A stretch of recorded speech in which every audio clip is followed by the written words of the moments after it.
Hello friends, welcome to my YouTube channel. कैसे हैं आप लोग? उम्मीद करते हो कि आप सभी लोग स्वस्थ होंगे और आपका परिवार भी स्वस्थ होगा। तो कैसे चल रही है आपके लोगों की तैयारी? तो जैसे कि हमारी एसएससी की पीवाईक्यू सीरीज चल रही है, उसी से मतलब उसी के उसमें आज हमारी नेक्स्ट क्लास है। ठीक है, तो क्वेश्चन नंबर फर्स्ट, पृथ्वी के वायुमंडल की कौन सी परत हानिकारक, क्या बोला है हानिकारक, मतलब इंट्रावेव जो वेव होती है सौर विकिरण को रोककर पृथ्वी पर जीवन की रक्षा के लिए जिम्मेदार है। Thermosphere, mesosphere, stratosphere, troposphere. तो पहला होता पृथ्वी में मतलब वायुमंडल कितने प्रकार का होता है?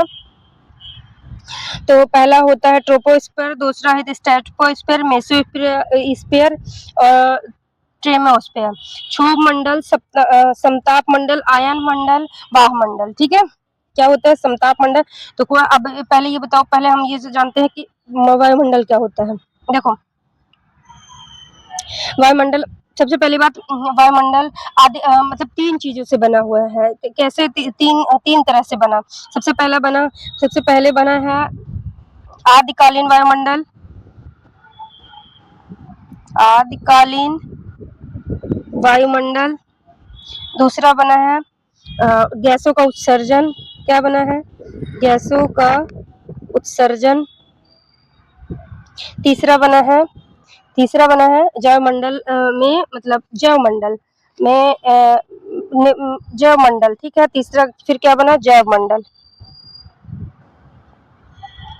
ठीक, क्या ये तीन टाइप के बने हैं? क्या क्या बने हैं? पहले आदिकालीन, फिर गैसों का उत्सर्जन, फिर जैवमंडल। ठीक है, अब तो वायुमंडल में क्या होता है? इसमें सबसे ज्यादा 78% क्या है? नाइट्रोजन। 21% क्या है? ऑक्सीजन। बाकी फिर है ऑर्गन। फिर 0.03% है CO2। ठीक है, इसके बाद ट्रोपोस्फीयर क्षोभमंडल, अर्थात क्षोभमंडल। इसको क्या बोलते हैं? क्षोभमंडल को हम मिक्स बोलते हैं। क्या बोलते हैं? मिक्सर बोलते हैं। मतलब जो भी वेदर है, घटना होती है, जो भी वेदर की घटना होती है, वो सारी इसी में होती है। जो भी हम रह पाते हैं सारी चीजें, तो इसको क्या बोलते हैं? इसको हम एक तरह से मिक्सचर भी बोलते हैं। ये मिक्सचर भी बोलते हैं। ठीक है, तो सबसे आता है क्षोभमंडल। क्षोभमंडल में हाइट, क्षोभमंडल की पृथ्वी से ऊंचाई 13 किलोमीटर तक होती है। 13 से 18 किलोमीटर अप्रॉक्स। ठीक है, और ऊंचाई पे जाने पर, 1 किलोमीटर ऊंचाई पे जाने पर, माइनस एक किलोमीटर में कितने डिग्री सेल्सियस कम होता है? 0 डिग्री, 0.03 टेम्परेचर कम होता है। क्या होता है? अगर वायुमंडल से, हम पृथ्वी से वायुमंडल मतलब ऊपर की ओर जाते हैं, तो वायुमंडल कम होता है, मतलब टेम्परेचर कम होता है।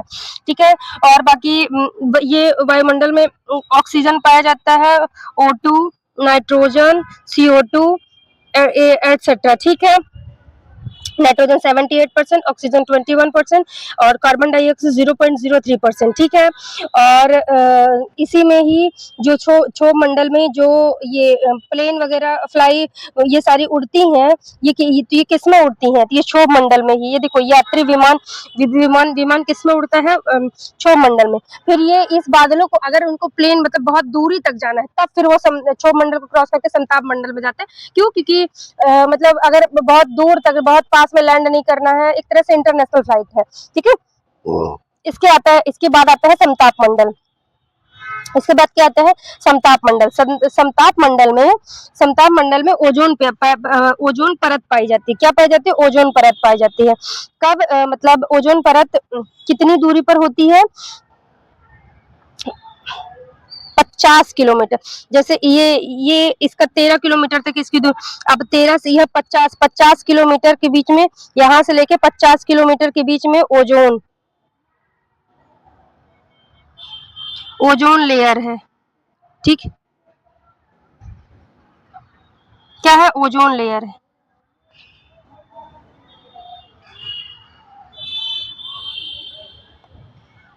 पचास किलोमीटर तक क्या है? Ozone layer. ठीक है, इसको इसी स्ट्रेटोस्फीयर समताप मंडल कहते हैं। 50 से 50 किलोमीटर। तो जो पृथ्वी पर आने वाली परावैंगनी किरणों को कौन रोक के रखता है? यही ओजोन परत रोक के रखती है।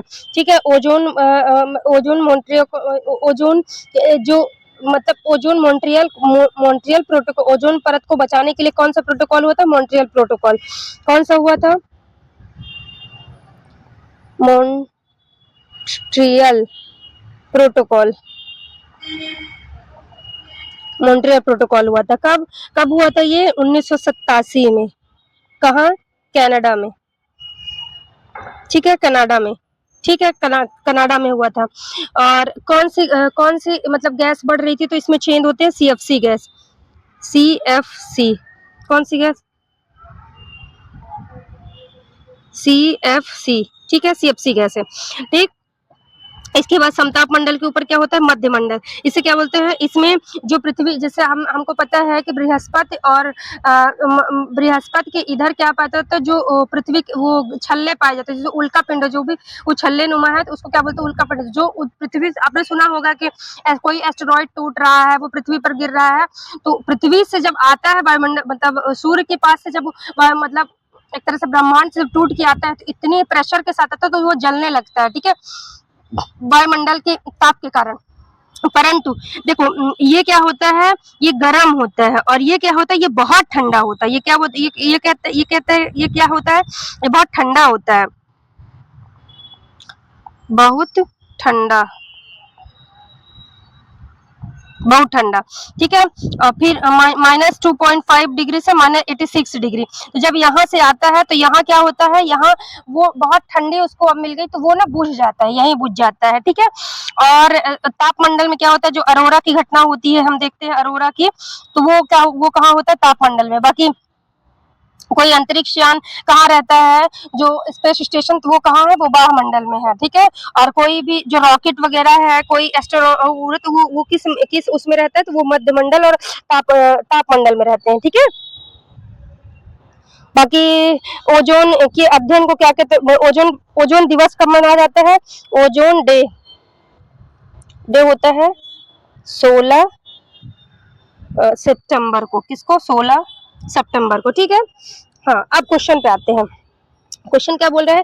पृथ्वी के वायुमंडल की कौन सी परत हानिकारक, वही तो कौन सा? इसके सबसे पहले क्या है? क्षोभ मंडल। इसके बाद क्या है? समताप मंडल। क्या होता है? देख लो, क्षोभ मंडल, समताप मंडल, ट्रोपोस्फीयर, स्टीरियोस्फीयर, स्ट्रोस्फीयर, मेसोस्फीयर। तो क्या बोलते हैं? स्ट्रोस्फीयर। कौन सा? स्ट्रियोस्फीयर, स्ट्रेटोस्फीयर। कौन? स्ट्रेटोस्फीयर। ठीक, अगला क्वेश्चन है, निम्नलिखित में से कौन सा ढाल ज्वालामुखी का प्रकार है जो बड़ा है? 1000 मीटर से ऊंचाई और 200 किलोमीटर की चौड़ाई, लेकिन खड़ी नहीं है। आमतौर पर 2 डिग्री से 10 डिग्री सेल्सियस उसका मैग्मा लगभग हमेशा मैफिक होता है।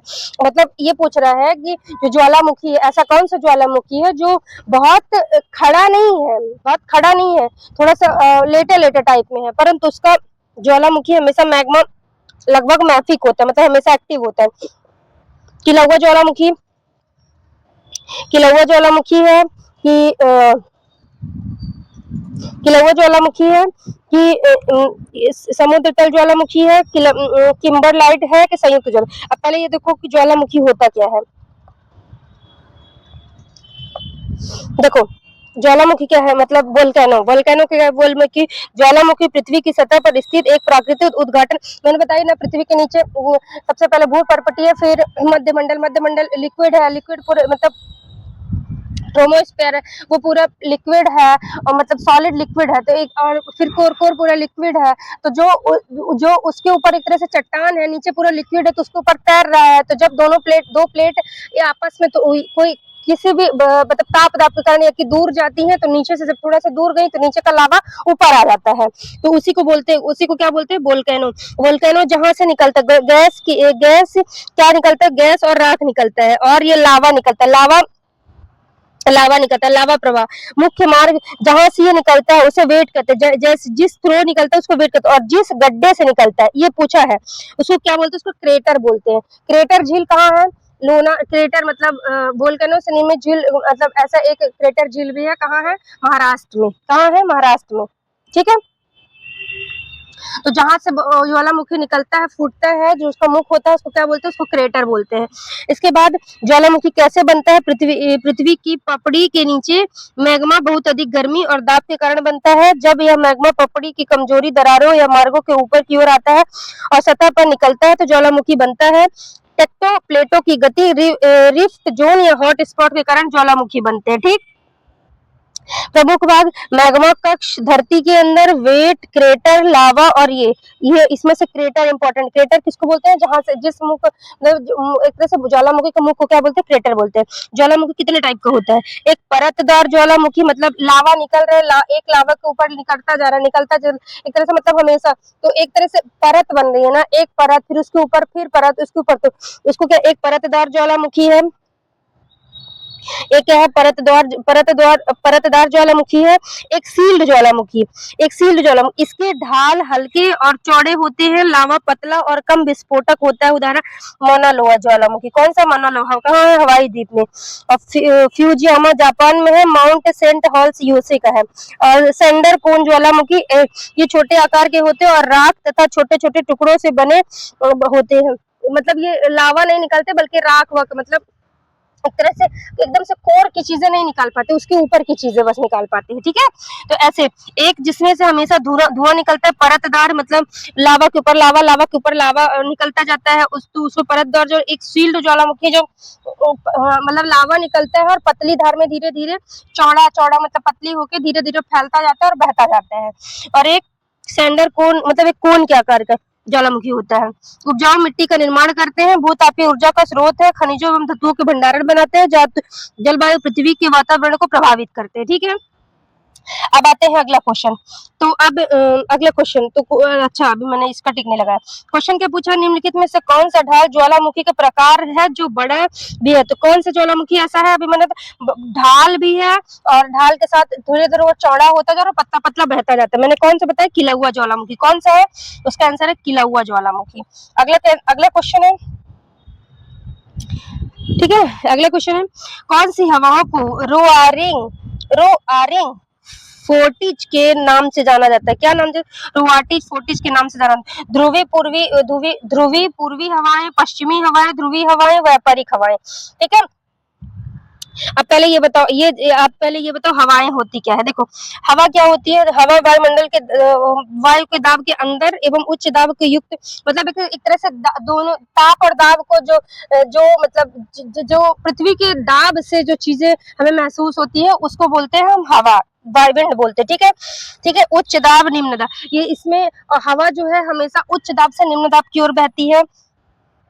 हवा हमेशा उच्च दाब से निम्न दाब की ओर बहती है। पृथ्वी के समय वायुमंडल के अंदर उत्पन्न होता है, वायुमंडल अंतर से हवा का प्रवाह होता है। ठीक है, हवाओं के प्रकार, स्थायी हवाएं, मौसमी हवाएं, स्थानीय हवाएं, परिवर्तनशील हवाएं।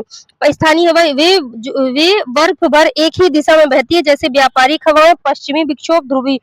मैं बताती हूँ व्यापारिक हवाएं क्या होती है और क्या बोलते हैं पछुआ पवने क्या होती है, सारी चीजें मैं बताती हूँ। मतलब एक तरह से जो हमेशा एक ही दिशा में बहती है उसे बोलते हैं स्थायी हवाएं। जो मौसम के अनुसार, जैसे आपने देखा होगा जब सावन आता है, सावन को छोड़ो, जब वसंत ऋतु आती है, एक तरह से वसंत ऋतु मान लीजिए फरवरी, ठीक है, लास्ट जनवरी का लास्ट चल रहा था, स्टार्टिंग फरवरी, तो आप देखते हो फरवरी में ना एक तरह से बहुत अलग मौसम रहता है, चारों तरफ हरियाली रहती है और हवाएं थोड़ी ठंडी गरम हवाएं चलती है और बहुत बहुत खूबसूरत एक तरह से वातावरण होता है। और अभी जैसे आप ज्यादा नहीं, अक्टूबर का मौसम देखिए, वो भी बहुत सुंदर होता है। तो उस टाइम पे जो मौसम के अनुसार हवाएं चलती है उसको मौसमी हवाएं कहते हैं। ठीक है, परिवर्तनशील हवाएं, जिनकी दिशा समय समय पर बदलती रहती है, जैसे चक्रवाती हवाएं। क्या बोलते हैं, जिनकी दिशा हवा समय समय पर, जैसे कोई, क्योंकि मैंने बताया कि हवा जो है हमेशा हाई प्रेशर से लो प्रेशर बनेगी। अब मान लीजिए कोई चीजें राइट की ओर बह रही, पर उसको उधर आगे जाके लो प्रेशर फिर लेफ्ट साइड बनेगा, तो वो आगे जाके मुड़ के लेफ्ट साइड ही आ जाएगी। क्यों, क्योंकि जो हवाएं हैं तो वो हमेशा लेफ्ट साइड से राइट साइड ही बहती है। समझ गए ना। इसके बाद डोल ड्रम भूमध्य रेखा के पास वह क्षेत्र। अब जैसे ये क्या होता है, ये डोल ड्रम है, इसीलिए यहाँ पर सबसे ज्यादा चक्रवात आते हैं। ये कहाँ आते हैं, सबसे ज्यादा चक्रवात यहीं आते हैं। देखो ना कि आप जो पृथ्वी के जो साउथ होता है, साउथ में भी मतलब आए दिन ओडिशा में, तमिलनाडु में, कर्नाटक, केरल में बोलते हैं चक्रवात टकरा रहा है, चक्र क्यों, क्योंकि वो डोल ड्रम में होते, मतलब ये होता है कि हमेशा लो प्रेशर बना रहता है। कौन सा लो, यहाँ पे सर लो प्रेशर होता है, क्या होता है, लो प्रेशर होता है। ठीक है, अभी मैं डोल रहा हूँ, बता देखो, ITCZ को पहले समझो। देखो क्या होता है, ये क्या है, ये हमारी भूमध्य रेखा, कौन सी रेखा है, यहाँ पर 0 डिग्री है, 0 डिग्री भूमध्य रेखा, भूमध्य रेखा। ठीक है, ये है भूमध्य रेखा। इधर है कर्क रेखा और इधर है फिर मकर रेखा। ठीक है, यहाँ है हमेशा लो प्रेशर, कौन सा प्रेशर है, लो प्रेशर। इधर है ये 30 डिग्री है अक्षांश है, 23.5 डिग्री, 23.5 डिग्री, ये 60 डिग्री है। ठीक है, इधर भी 23 डिग्री और इधर 60 डिग्री। ठीक है, 60 डिग्री। ठीक, अब जो हवाएं हैं, इधर लो प्रेशर है और इधर हाई प्रेशर है, तो हवाएं किधर चलेगी, हाई प्रेशर से हमेशा लो प्रेशर की ओर चलेंगी, हाई से हमेशा लो चलेंगी, हाई से हमेशा लो चलेंगी, किधर चलेंगी, हाई से हमेशा लो की ओर चलेंगी। ठीक है, तो और जब फिर ये हो तो जो ठीक है, और इसे मतलब ये 0 डिग्री से ऊपर, 0 डिग्री से ऊपर 5 डिग्री तक, कहाँ तक, 5 डिग्री, और 0 डिग्री से नीचे 5 डिग्री तक हमेशा शांत माहौल रहता है। क्या बोलते, क्या रहता है, शांत माहौल रहता है। मतलब इसमें ना बहुत ज्यादा चक्रवात मतलब बहुत ज्यादा ना चक्रवात आएगा, ना साइक्लोन आएगा, ना मतलब बहुत सारी चीजें मतलब एक तरह से बहुत ज्यादा लो प्रेशर, इसी में हर चीजें बहुत ज्यादा इसमें आती है। ठीक है मुसान, अब जैसे 5 डिग्री के ऊपर तो हमेशा लो प्रेशर बने रहते हैं, तो सारे चक्रवात आएंगे, सारे मतलब एक तरह से इस क्या बोलते हैं, चक्रवात आएंगे, और क्या बोलते हैं इसको, अरे भूकंप, चक्रवात, भूकंप, तो ये सारी चीजें यहीं से आएंगी। और यहाँ होती है, ये इसको बोलते हैं पछुआ, पछुआ, क्या बोलते हैं इसको, कौन सी पवन बोलते हैं, पछुआ, पछुआ पवन। इधर भी पछुआ पवन होती है, फिर इधर होती है व्यापारिक पवने, ये शांत हो गई, ये व्यापारिक पवने हो गई, ये होती है ध्रुवी पवने, ये इसको क्या बोलते हैं, ध्रुवी पवने। इधर पोलर मतलब ये उत्तरी, इधर है दक्षिणी ध्रुव। ठीक है, वायुमंडल परिसंचरण क्या है, वायुमंडल पोलर कोशिका, पोलर 90 डिग्री से 60 डिग्री अक्षांश तक, फ्लोरल सेल 60 डिग्री से 30 डिग्री तक, हेडली। अब जैसे जो पवने हैं वो हमेशा राइट मतलब राइट साइड मतलब दाएं साइड क्यों रहती, क्योंकि यहाँ कोरियोलिस बल लगता है, कौन सा बल लगता है, कोरियोलिस बल, कोरियोलिस फोर्स लगता है। ठीक है, कौन सा फोर्स लगता है, कोरियोलिस फोर्स लगता है। इसी के कारण जो पवने हैं वो हमेशा लो प्रेशर से हाई प्रेशर की ओर मतलब हाई प्रेशर से हमेशा लो प्रेशर की ओर चलती है, और हमेशा मतलब अपने दाहिने तरफ मुड़ जाती है, जिधर भी रहेंगी तो हमेशा कोरियोलिस फोर्स के कारण हमेशा दाएं तरफ मुड़ जाती है। ठीक है, अब आते हैं क्वेश्चन पे। क्वेश्चन क्या पूछा था, कौन सी हवाएं रुआटिंग फोर्टिजोज के नाम से जानी जाती है, ध्रुवी पूर्वी हमें अभी मैंने बताई नहीं है, पश्चिमी हवाएं, कौन सी हवाएं, पश्चिमी हवाएं। ठीक है, ध्रुवीय हवाएं ये भी नहीं है, ये एक नॉर्थ पोल, एक साउथ पोल। व्यापारिक हवाएं ये तो हमेशा शांत हवाएं रहती है। ठीक है, इसमें कोई हलचल वलचल नहीं होती, एक तरह से ये जहाँ 0 डिग्री सेल्सियस होता है, जो 0 डिग्री से और 5 डिग्री के बीच, इसके बीच में कौन सी पवनी चलती है, व्यापारिक पवनी चलती है। ठीक है, अब आते हैं अगला क्वेश्चन। अगला क्वेश्चन है भारतीय संविधान के किस अनुच्छेद में यह उल्लेख है कि किसी भी व्यक्ति पर एक ही अपराध के लिए एक से अधिक बार मुकदमा नहीं चलाया जाएगा और दंडित नहीं किया जा सकता। भारतीय संविधान के किस अनुच्छेद में लिखा है, ये किसमें लिखा है, आर्टिकल 20, किसमें लिखा है, आर्टिकल 20, आर्टिकल 20 प्राण एवं दैहिक, 21 में क्या है, प्राण एवं दैहिक स्वतंत्रता, क्या है, आर्टिकल 20। ठीक है, अब 20A में क्या लिखा है, 20A में क्या है, जब क्राइम किया है तभी, जब क्राइम किया है उसी के अकॉर्डिंग, जब क्राइम किया है उसी के अकॉर्डिंग, उसी के अकॉर्डिंग पनिशमेंट,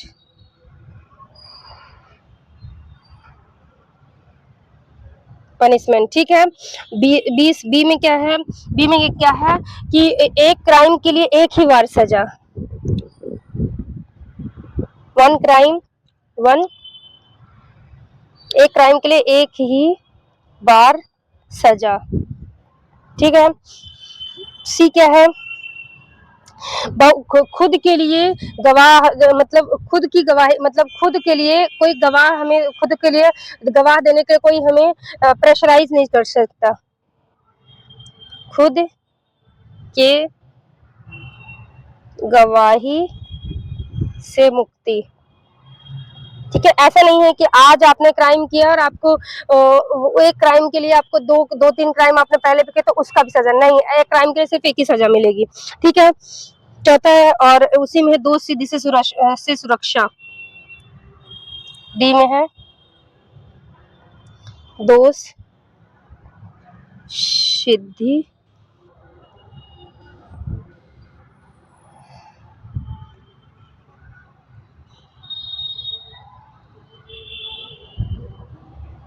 सुरक्षा,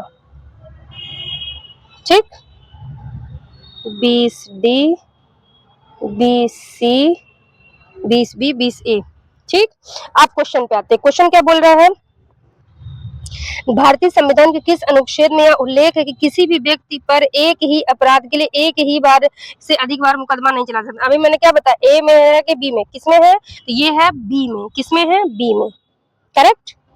और पहले में क्या था कि जब क्राइम किया हो उसी के अकॉर्डिंग सजा मिलेगी, दूसरे में है एक क्राइम के लिए एक ही बार सजा, तीसरे में खुद के गवाह, खुद के खिलाफ गवाही देने के लिए कोई आपको प्रेशराइज नहीं कर सकता, और चौथा है दोष सिद्धि से मुक्ति, ठीक है। अगला क्वेश्चन है,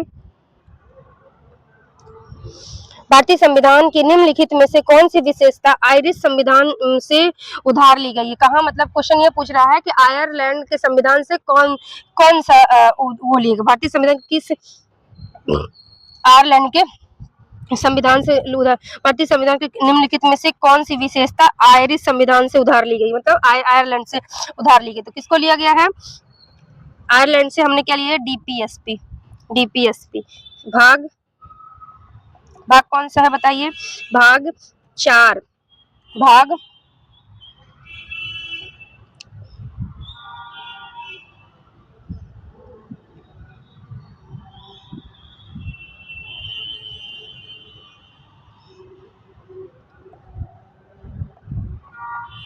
ठीक, राज्य के नीति निर्देशक तत्व, उसी को बोलते हैं डीपीएसपी।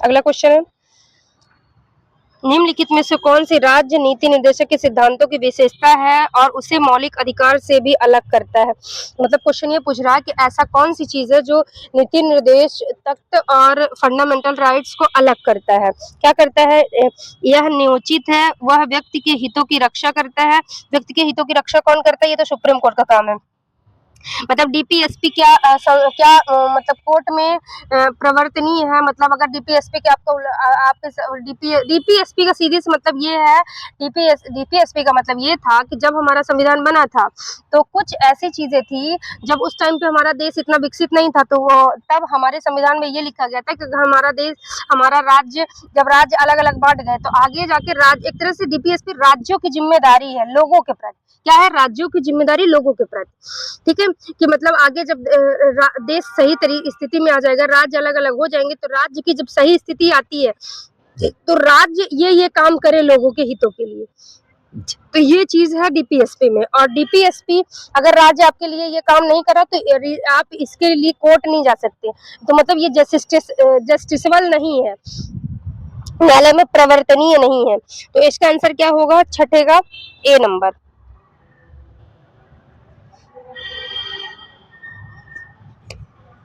यह न्याय उचित, अरे ठीक नहीं है, मतलब जस्टिसेबल नहीं है,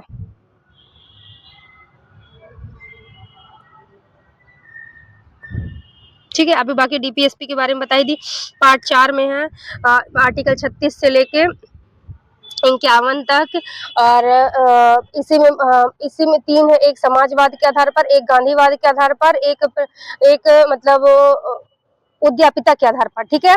इसी में आगे जाके 51A में अमेंडमेंट किया जाता है और मतलब मनुष्य के मौलिक कर्तव्य को जोड़ा जाता है, मतलब कुछ हमारे फंडामेंटल ड्यूटीज है, राइट्स नहीं फंडामेंटल ड्यूटीज है कि मतलब जैसे अपने राष्ट्र ध्वज की मतलब सम्मान करना, वंदे मातरम का सम्मान करना, राष्ट्रगान के समय आपको हमेशा स्टैंड खड़े होना, ये सारी चीजें, तो ये आप इसका ये हमारा कर्तव्य है, हमें अपने देश के प्रति राष्ट्र प्रेम है, तो इसी चीज को पालन करना चाहिए, ठीक है। अगला क्वेश्चन है, मगध साम्राज्य पर शासन करने वाले प्रथम राजवंश का नाम क्या था। अब आपको मैं बता दूं, पहले तो कितने वंश थे, 16, कितने टोटल कितने जनपद थे, 16 जनपद थे, ठीक है। 16 जनपद में क्या पूछ रहे हैं, मगध साम्राज्य, तो जब 16 जनपद में सबसे महान जनपद कौन सा था, मगध। इसकी 2 राजधानी थी, कैपिटल 2, पहली फर्स्ट कौन सी थी, फर्स्ट थी राजगृह, दूसरी पाटलिपुत्र। इसी को आज के नाम पे पटना के नाम से, ठीक। तो मगध में सबसे पहला शासक कौन आता है, हर्यक वंश, हसीन मसुक शाह। इसका ट्रिक क्या है, हसीन मसुक शाह, क्या है, हसीन मसुक शाह, हसीन मसुक शाह। अब ह से हर्यक, सी से शिशुनाग, शुंग वंश, शिशुनाग, न से नंद वंश, म से मौर्य वंश। अरे यार ये बिल्कुल उसी में इसलिए बता देती हूँ, क्या है देखो, पहले 16 जनपद में सबसे विशाल कौन सा था, मगध, मैंने ये चीज बता दिया, सबसे विशाल कौन सा था, मगध। अब इसमें इसकी ट्रिक क्या है, इसका याद करने, हसीन मशूक शाह, ठीक। ह से हर्यक वंश, स से शिशुनाग वंश, न से नंद वंश, म से मौर्य वंश, शु से शुंग वंश, क से कवड़ वंश, स से सातवाहन, ठीक है, सातवाहन वंश, ठीक है। अब हर्यक वंश में हसीन मसुक शाह, ठीक है। हर्यक वंश में सबसे पहले कौन आता है, बिंदुसार। कौन आता है, बिंबिसार। कौन आता है, बिंबिसार।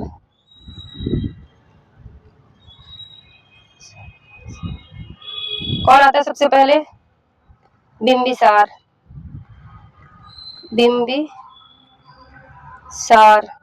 ठीक। फिर बिंबिसार का बेटा कौन था, अजात शत्रु।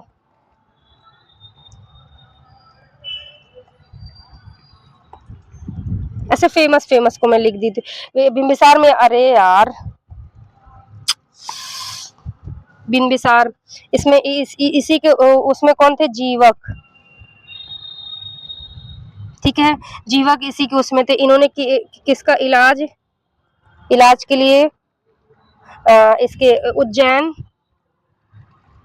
उज्जैन के राजा प्रद्योत के लिए,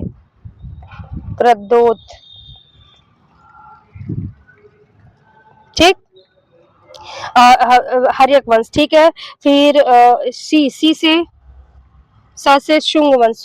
शुंग वंश में इतना फेमस नहीं था, शुंग वंश में एक काला शुंग था। न से नंद वंश का संस्थापक कौन था, नंद वंश का संस्थापक कौन था, नंद वंश का संस्थापक था महापद्मनंद। कौन था, महापद्मनंद, ठीक है। लास्ट कौन था, लास्ट था घनानंद। धनानंद के समय ही कौन, धनानंद, इसके समय अटैक कौन करता है, तो इसके समय अटैक कौन करता है, सेल्यूकस निकेटर। कौन करता है, सेल्यूकस निकेटर।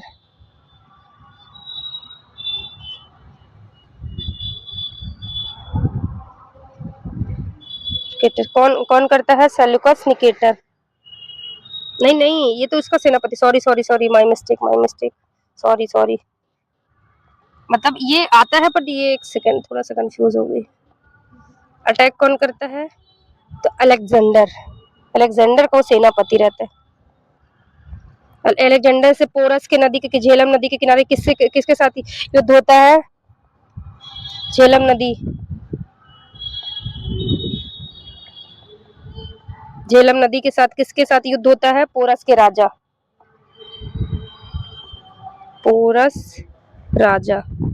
कब होता है ये? तो ये होता है 326 BC में। ठीक, अगला क्वेश्चन है। हाँ, तो क्वेश्चन क्या था? अब आते हैं। मगध साम्राज्य पर शासन करने वाले प्रथम राजवंश का नाम बताइए। कौन था? हर्यक वंश। अभी मैंने क्या बताया? हर्यक वंश। हर्यक वंश का संस्थापक बिंबिसार। कौन था? बिंबिसार। बिंदुसार कौन था? बिंदुसार अशोक का पुत्र, अशोक का मतलब पिता था। अशोक का मतलब एक तरह से इसका मतलब क्या बोलते हैं, मौर्य वंश का संस्थापक कौन था? चंद्रगुप्त मौर्य। चंद्रगुप्त मौर्य का बेटा कौन था? बिंदुसार। बिंदुसार का बेटा कौन था? अशोक। ठीक है, अगला क्वेश्चन है। ये 16 महाजनपदों की राजधानी जैसे अंग की चंपा, मगध, राजगिरी, काशी, वाराणसी, कौशल, श्रीवास्तव, बज्जी, वैशाली, मल्ल, कुशीनगर, चेदी, सुखमती, वत्स, कौशाम्बी, कंबोज, राजपुर, गंधार, तक्षशिला, अवंती, उज्जैनी, यशमक, पोतान, सूरसेन, मथुरा, मत्स्य, विराटनगर, पांचाल, अहिमच, कुरु, इंद्रप्रस्थ। ठीक, अगला क्वेश्चन है। सांची के महान स्तूपों में कंपास के मुख्य बिंदुओं पर बिंदी बिंदी प्रवेश द्वारों के चिन्ह तोरण के नाम से जाना जाता है। इसे तो इसमें ये क्या है? इसमें कितने का उल्लेख है? इसमें उल्लेख है 4 का। किसका है? कितने का है? 4 का। अब ये जानते हैं, ये तो सांची ये स्तूप है। ठीक है, इसमें स्तूप को इसको क्या बोलते हैं? ये जो ये है, इसको क्या बोलते हैं? स्तंभ बोलते हैं। क्या बोलते हैं? स्तंभ बोलते हैं। ये जो बना है, इसको क्या बोलते हैं? इसको मेधी बोलते हैं। क्या बोलते हैं? प्रदक्षिण पथ। क्या बोलते हैं? प्रदक्षिण पथ। स्तूप के चारों ओर परिक्रमा लगाने का मार्ग, इसको क्या बोलते हैं? प्रदक्षिण पथ। इसको क्या बोलते हैं? ये जो जाल के नुमा है, इसको क्या बोलते हैं? मेधी, मेही, मेधी। क्या बोलते हैं? मेधी। क्या बोलते हैं? मेधी। क्या बोलते हैं इसको? मेधी। अब इसको क्या बोलते हैं? ये तोरण। क्या बोलते हैं इसको? तोरण। क्या बोलते हैं? तोरण। और इसको क्या बोलते हैं? हर्मिका। इसको क्या बोलते हैं? हर्मिका। और इसको क्या बोलते हैं? ये जो ऊपर है, इसको बोलते हैं छत्र। क्या बोलते हैं? छत्र। ये जो मतलब ये जो जाली नुमा है, उसको बोलते हैं हर्मिका। ठीक है, जो 3 स्तंभ बने हैं, इसको बोलेंगे तोरण। और ये किसका मतलब चिन्ह है? तो जो बुद्ध जी के वो 3 स्तंभ है, धम्मम संगम और बुद्धम धम्मम संगम, उसका ये मतलब उल्लेख है। ठीक है, और ये इसको क्या बोलते हैं? जो गोल नम है, इसको बोलते हैं अंड। और ये क्या बोलते हैं? ये वेदिका है। क्या है ये? वेदिका। ये जो है, ये वेदिका है। ठीक, ये याद रखना, पूछता है। तो क्वेश्चन, अगला क्वेश्चन है। और सांची के स्तूप किसका है? महापरिनिर्वाण का। महापरिनिर्वाण किसका? अब मैं ज्यादा नहीं बताऊंगी, क्योंकि मैं कल पूरा इनके बारे में बताइए। महापरिनिर्वाण है, उनकी मृत्यु का प्रतीक है। मृत्यु के प्रतीक को स्तूप के नाम से, जन्म के प्रतीक को लोटस के नाम से, घर त्रिया घोड़े के प्रतीक है, जिसको चन्ना या फिर हॉर्स के नाम से जाना जाता है। और बचपन का नाम सिद्धार्थ था, पिता सिद्धोधन, माता महामाया, और गौतमी मौसी प्रजापति गौतमी, और पत्नी यशोधरा, पुत्र राहुल। ठीक है, और सबसे प्रिय शिष्य कौन सा था? ये आप मुझे कमेंट सेक्शन में बताओ, उनका सबसे पहला प्रिय शिष्य कौन था? ठीक, उनको ज्ञान की प्राप्ति का, तो बोधि वृक्ष के नीचे उनको ज्ञान की प्राप्ति हुई थी, पीपल के पेड़ के नीचे। और कहाँ? बोध गया में। उन्होंने अपना पहला उपदेश कहाँ दिया था? सारनाथ में दिया। सर्वाधिक उपदेश कहाँ दिया था? श्रावस्ती में दिया था। ठीक, और उनको मतलब महान मतलब एक तरह से उनकी मृत्यु कहाँ हुई थी? कुशीनगर में हुई थी। ठीक, सब बता दिया। अगला क्वेश्चन, निम्नलिखित में से दिल्ली सल्तनत का अंतिम सुल्तान कौन था? कौन था? सबसे पहला आता है गुलाब। अब इसकी भी ट्रिक है, गुलाब खिले तो सांस लो। क्या है? गुलाब खिले तो सांस लो। मैं दिखाती हूँ ट्रिक क्या है। गुलाब खिले तो सांस लो। ठीक, गु से गुलाम, गुलाम वंश। ख से खिलजी वंश। त से तुगलक वंश।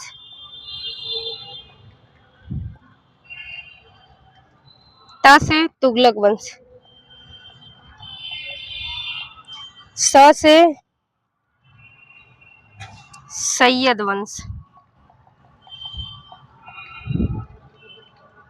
लो से लोदी वंश। सबसे लास्ट में कौन था? बहलोल लोदी। सबसे लास्ट कौन था? लास्ट बहलोल, बहलोल लोदी। इसके बाद किसकी स्थापना होती है? Defeated Panipat first. कब? 1526 में। कब? 1526 में। किसको? बाबर। ठीक। और यहाँ से स्थापना होती है मुगल। स्टैब्लिश मुगल वंश। ठीक। गुलाम में से कुतुबुद्दीन ऐबक आता है। खास से खिलजी वंश में सबसे पहले अलाउद्दीन खिलजी आता है।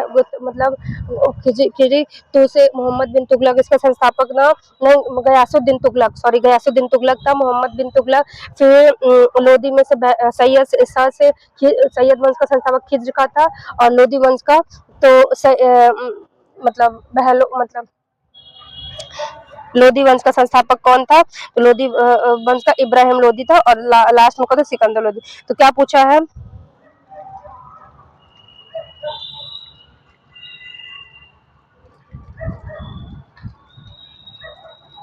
बहलोल नहीं होगा, इब्राहिम होगा। क्वेश्चन लास्ट क्या है? क्वेश्चन क्या है? दिल्ली सल्तनत अंतिम सुल्तान कौन था? अंतिम सुल्तान कौन था? इब्राहिम लोदी। कौन था? इब्राहिम लोदी। इब्राहिम लोदी।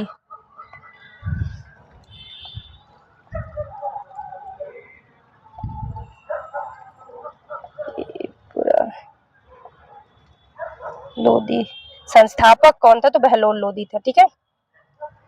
अगला क्वेश्चन है आज का हमारा लास्ट क्वेश्चन। निम्नलिखित में से किस विजयनगर शासक ने अपनी बेटी का विवाह फिरोज शाह बहमनी से के साथ किया था? किसने किया था? निम्नलिखित विजयनगर शासक ने अपनी बेटी का विवाह फिरोज शाह बहमनी, किसके साथ? फिरोज शाह बहमनी। ठीक है, बहमनी के साथ किया था। देवराय फर्स्ट ने, कृष्ण देवराय ने, देवराय प्रथम ने। तो किसने किया था? देवराय प्रथम ने। ठीक। चलिए मिलते हैं कल। सेशन अच्छा लगे तो प्लीज लाइक शेयर सब्सक्राइब करना। Thank you. आप अपना ख्याल रखना, माता पिता का सम्मान करना, देश के जवानों का सम्मान करना। मिलते हैं कल। धन्यवाद आपका। Welcome to Study with Arpana. Don't forget to like, share it with your friends, and subscribe to our channel. Press the bell icon for watching.